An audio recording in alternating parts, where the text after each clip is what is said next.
नमस्कार दोस्तों, जय हिंद, जय Bharat. Welcome my YouTube channel CDRK Saini BEd classes. देखिए, हमारे यूट्यूब चैनल के माध्यम से आप सभी के जो शिक्षण विषय हैं, इन शिक्षण विषयों पर आधारित पाठ योजनाओं का निर्माण करना, आप कैसे सीख सकते हैं, आपको क्या क्या बातें विशेष रूप से ध्यान रखनी है, कौन कौन से सोपान अपनाने हैं, प्रस्तावना के प्रश्न कैसे बनाने हैं, उद्देश्य कथन किस प्रकार करना है, दृश्य श्रव्य उपकरण का प्रयोग आप कहां पर कर सकते हैं, कैसे कर सकते हैं, इन सब के बारे में पाठ योजना निर्माण कार्यक्रम के द्वारा आप सभी को बताया जा रहा है।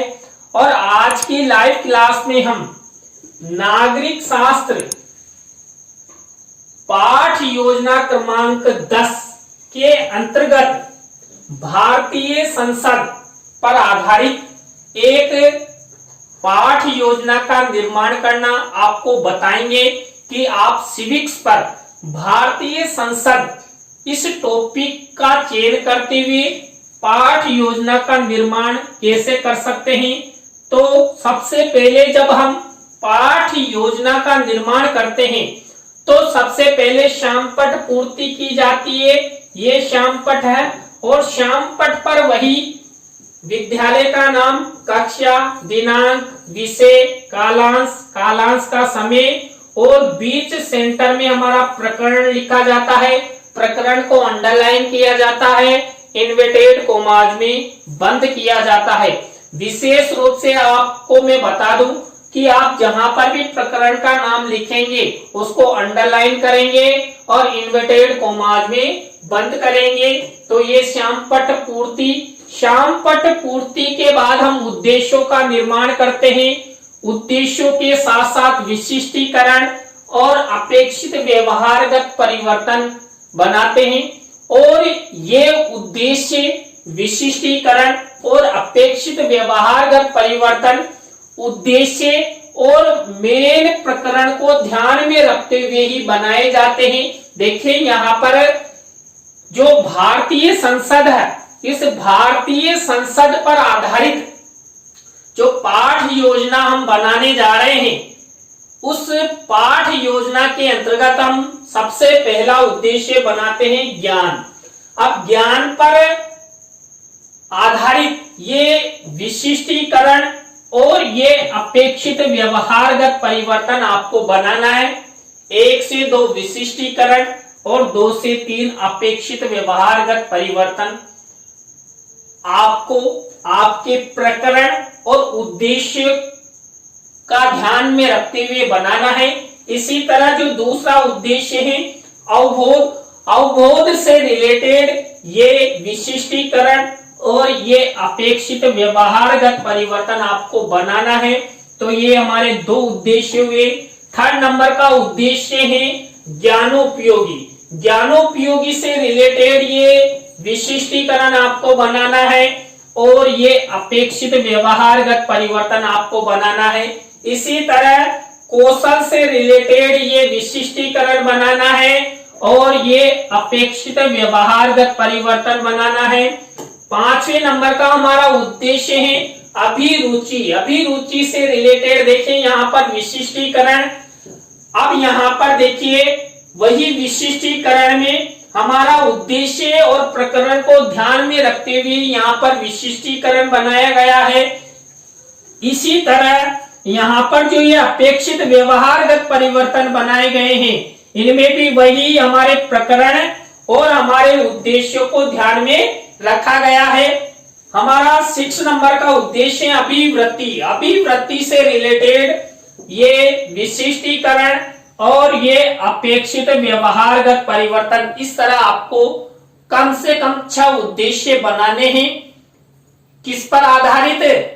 जो आपका प्रकरण है और आपका जो उद्देश्य है उसके आधार पर आप ये जो 6 उद्देश्य बनाएंगे, यह आपकी पाठ योजना को अच्छा बना सकते हैं। इसके अंतर्गत ही हम जो इस पाठ योजना में हम छात्राओं से अपेक्षा रखते हैं या हमारा जो उद्देश्य है उसको यहाँ पर लिखा जाता है। इसी तरह देखिए कक्षा शिक्षण सहायक सामग्री का कॉलम बनाते हैं तो वही सामान्य और विशिष्ट शिक्षण सहायक सामग्री का कॉलम बनाते हैं। तो यहाँ पर शिक्षण सहायक सामग्री के अंतर्गत जो विशिष्ट शिक्षण सहायक सामग्री होती है वो महत्वपूर्ण होती है। देखिए इस सिविक्स की पाठ योजना में हम चार्ट और चित्र का प्रयोग करेंगे। देखिए आप चार्ट का, चित्र का, मॉडल का, प्रतिकृति का भी प्रयोग कर सकते हैं। इसी तरह पूर्व ज्ञान का कॉलम बनाते हैं। छात्र भारतीय संसद के बारे में सामान्य जानकारी रखते हैं। देखिए हर स्थान पर मैंने प्रकरण लिखा तो प्रकरण को अंडरलाइन किया, इन्वर्टेड कॉमाज में बंद किया। इसी तरह जो हमारे प्रमुख शिक्षण बिंदु है इस पाठ योजना के प्रस्तुतिकरण में वो बिंदु यहाँ पर लिख देते हैं। तो देखिए यहाँ पर पहला बिंदु हमारा भारतीय संसद का सामान्य परिचय, दूसरा शिक्षण बिंदु रहेगा संसद की भूमिका और थर्ड नंबर का शिक्षण बिंदु रहेगा संसद और सरकार। इन तीनों शिक्षण बिंदुओं पर आधारित हम संपूर्ण पाठ योजना यानी प्रस्तुतिकरण का निर्माण करेंगे। तो यहाँ तक आपको वही शाम पठ पूर्ति, उद्देश्यों का निर्माण, विशिष्टीकरण, अपेक्षित व्यवहारगत परिवर्तन और कक्षा शिक्षण सहायक सामग्री, पूर्व ज्ञान और शिक्षण बिंदुओं तक का कॉलम बनाना है। इसके बाद हमारी मुख्य पाठ योजना शुरू होती है जो होती है प्रस्तावना शिक्षण बिंदु से। देखिए ये पहला सोपान होता है, पहली स्टेप होती है। इसके अंतर्गत जो प्रस्तावना के प्रश्न बनाए जाते हैं उन्हें प्रश्नों में हमेशा तारतम्यता होती है, जिग-जैग होता है, उत्तरों से ही प्रश्न बनाए जाते हैं और कम से कम 3 से 5 प्रश्न बनाते हैं। अंतिम प्रश्न समस्यात्मक होता है, प्रश्न उत्तरों में संक्षिप्तता होती है। जो प्रस्तावना के प्रश्न होते हैं वो छात्रों के पूर्व ज्ञान पर आधारित होते हैं, सरल से कठिन की ओर शिक्षण सूत्र पर आधारित होते हैं। देखिए हम सब ने यहाँ पर जो प्रस्तावना के प्रश्न बनाए इसी घटकों का प्रयोग करते हुए, इन्हीं बातों का ध्यान रखते हुए यहाँ प्रस्तावना के प्रश्न बनाए। देखिए पहला प्रश्न है कक्ष में सबसे अधिक अंक लाने वाले छात्र को कौन सा स्थान प्रदान किया जाता है। देखिए कक्ष में हम छात्रों को स्थान प्रदान करते हैं। अब कक्ष में जो सबसे अधिक अंक लाएगा उसको हम प्रथम स्थान प्रदान करेंगे। अब इसी प्रथम स्थान से दूसरा प्रश्न बनना चाहिए, विश्व में जनसंख्या की दृष्टि से प्रथम स्थान देखिए आ गया है, प्रथम स्थान पर कौन सा देश है तो चीन है।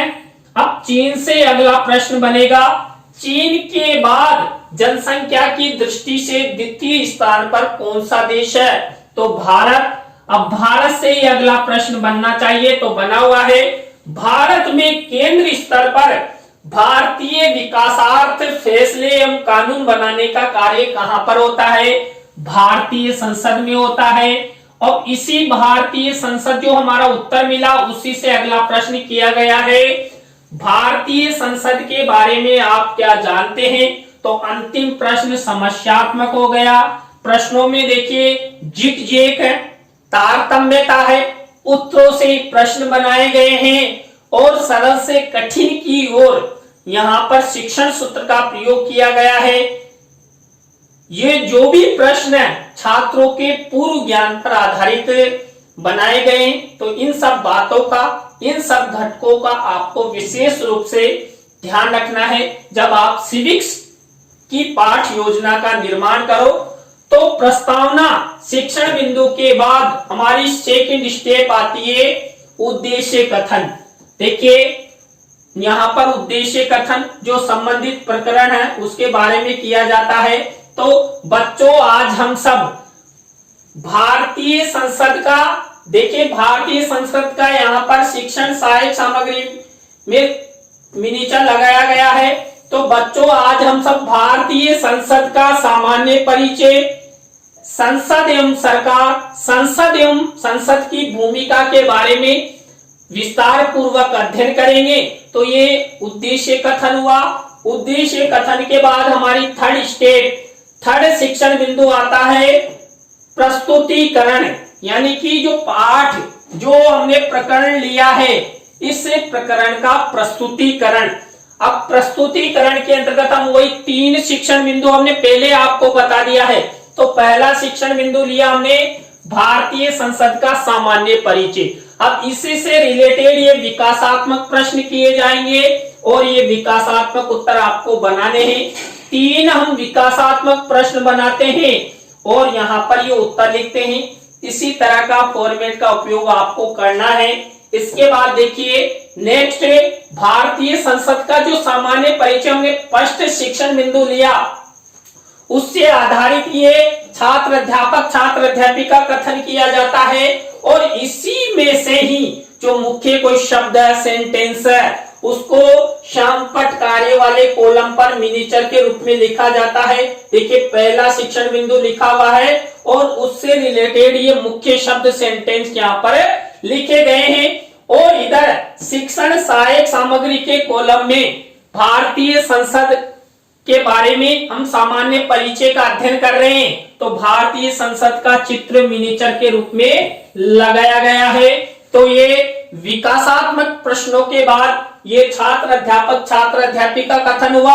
अब इसी में से रिलेटेड हम क्या करेंगे, जो भारतीय संसद का सामान्य परिचय है इससे रिलेटेड ये बोध प्रश्न बनाए जाएंगे। हम 3 से 5 बोध प्रश्न बनाते हैं। देखिए जितनी विषय वस्तु हमें छात्र अध्यापक छात्र अध्यापिका कथन में लेते हैं उतने ही प्रश्न बनाए जा सकते हैं। तो 3 से 5 प्रश्न हम बना सकते हैं।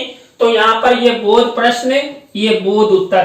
देखिए हमारा पहला शिक्षण बिंदु कंप्लीट हो चुका है, भारतीय संसद का सामान्य परिचय। अब यहाँ पर हमने सबसे पहले क्या किया था, विकासात्मक प्रश्न। विकासात्मक प्रश्नों के बाद वही हमने छात्र अध्यापक छात्र अध्यापिका कथन और बोध प्रश्न। इसी तरह हमारा दूसरा शिक्षण बिंदु देखिए, जो हमारा मुख्य प्रकरण है भारतीय संसद, इसी से रिलेटेड दूसरा शिक्षण बिंदु है संसद की भूमिका। अब संसद की भूमिका से रिलेटेड वही विकासात्मक प्रश्न विकासात्मक उत्तर, ये 3 विकासात्मक प्रश्न बनाए गए। देखिए यहाँ पर तारतम्यता का कोई ध्यान नहीं रखा जाता, केवल इस जो ये टॉपिक है यहाँ पर शिक्षण बिंदु इसके विकास हेतु ये प्रश्न बनाए जाते हैं। अब विकासात्मक प्रश्नों के बाद वही स्टेप कौन सी, छात्र अध्यापक छात्र अध्यापिका कथन।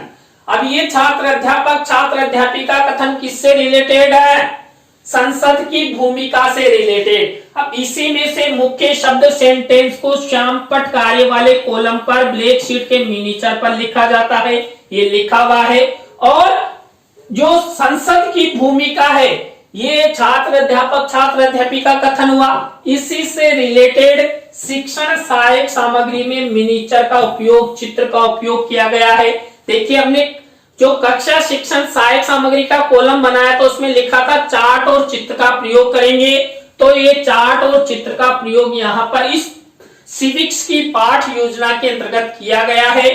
अब आपको पता लग गया हुआ, इसके बाद नेक्स्ट स्टेप क्या आने वाली है जल्दी से बताएं। इसके बाद नेक्स्ट स्टेप आने वाली है बोध प्रश्नों की, किससे रिलेटेड, संसद की भूमिका से रिलेटेड, यानी दूसरे शिक्षण बिंदु से रिलेटेड। अब ये बोध प्रश्न हो गए और ये बोध उत्तर वही मैंने आपको पहले ही बता दिया, हम 3 से 5 बोध प्रश्न बनाते हैं। जितनी विषय वस्तु होती है उसके आधार पर हम यहाँ पर बोध प्रश्न बनाते हैं। तो ये हमारे 2 शिक्षण बिंदु कंप्लीट हो चुके हैं। हमने वही प्रक्रिया यहाँ पर अपनाई, विकासात्मक प्रश्न, छात्र अध्यापक छात्र अध्यापिका कथन और बोध प्रश्न। इसके बाद हमारा थर्ड शिक्षण बिंदु आता है संसद और सरकार। अब संसद और सरकार से रिलेटेड विकासात्मक प्रश्न विकासात्मक उत्तर बनाए जाते हैं। अब विकासात्मक प्रश्नों के बाद वही हम क्या करेंगे, छात्र अध्यापक छात्र अध्यापिका कथन करेंगे, किससे रिलेटेड, संसद और सरकार से रिलेटेड। अब इसी में से कोई मुख्य शब्द है सेंटेंस है उसको वही श्यामपट्ट कार्य वाले कॉलम पर मिनिएचर के रूप में लिखेंगे और शिक्षण सहायक सामग्री में हम क्या करेंगे, वही मिनीचर के रूप में चित्र पेस्ट करेंगे। तो ये देखिए, ये छात्र अध्यापक छात्र अध्यापिका कथन हुआ। अब ये छात्र अध्यापक छात्र अध्यापिका कथन में से ही हम नेक्स्ट स्टेप अपनाते हैं। कौन सी, बोध प्रश्नों की। देखिए नेक्स्ट स्टेप बोध प्रश्नों की है। ये बोध प्रश्न और ये बोध उत्तर किससे रिलेटेड, यहाँ पर जो हमारा थर्ड शिक्षण बिंदु है संसद और सरकार से रिलेटेड। तो ये 3 शिक्षण बिंदु हमने कंप्लीट किए। देखिए संसद का सामान्य परिचय, संसद की भूमिका, संसद और सरकार, ये 3 शिक्षण बिंदुओं में हमने क्या प्रक्रिया अपनाई थी। सबसे पहले विकासात्मक प्रश्न, विकासात्मक प्रश्नों के बाद छात्र अध्यापक छात्र अध्यापिका कथन और बोध प्रश्न। अब हमारे 4th नंबर की स्टेप, 4th नंबर का चरण आता है पुनरावृत्ति प्रश्न। पुनरावृत्ति प्रश्न देखिए, जो हमने 3 शिक्षण बिंदु अध्ययन किए किसमें, प्रस्तुतिकरण के अंतर्गत, उससे रिलेटेड ये पुनरावृत्ति प्रश्न बनाए जाते हैं। ये प्रश्न ये उत्तर इसी तरह इसी फॉर्मेट का उपयोग आपको करना है। तो ये 4th नंबर की स्टेप। और 5वें नंबर की स्टेप देखिए मूल्यांकन प्रश्नों की। मूल्यांकन प्रश्नों के बारे में मैंने आपको बता ही दिया। ब्लैक शीट का निर्माण करते हैं, सिल्वर कलर के पेन से लिखते हैं और 3 तरह के प्रश्न लेते हैं। 3 तरह के प्रश्नों में हम 2-2 प्रश्न लेते हैं, कुल मिलाकर 6 प्रश्न लेते हैं। और एक विशेष बात, किसी भी प्रश्न का आपको उत्तर नहीं लिखना है। जब कक्षा कक्ष में इनका प्रस्तुतिकरण किया जाएगा, यानी छात्रों से पूछे जाएंगे, तब यहाँ पर उत्तर लिखना है। और जब आपका फाइनल लेसन होता है तो ये मूल्यांकन प्रश्न लपेट श्यामफलक पर लिखे जाते हैं।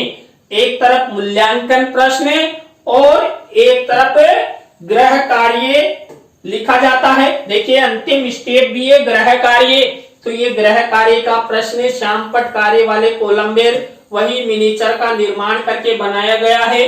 तो इस तरह आज हमने नागरिक शास्त्र पाठ योजना यानी सिविक्स की पाठ योजना क्रमांक 10 के अंतर्गत भारतीय संसद के बारे में पाठ योजना का निर्माण करना आपको बताया।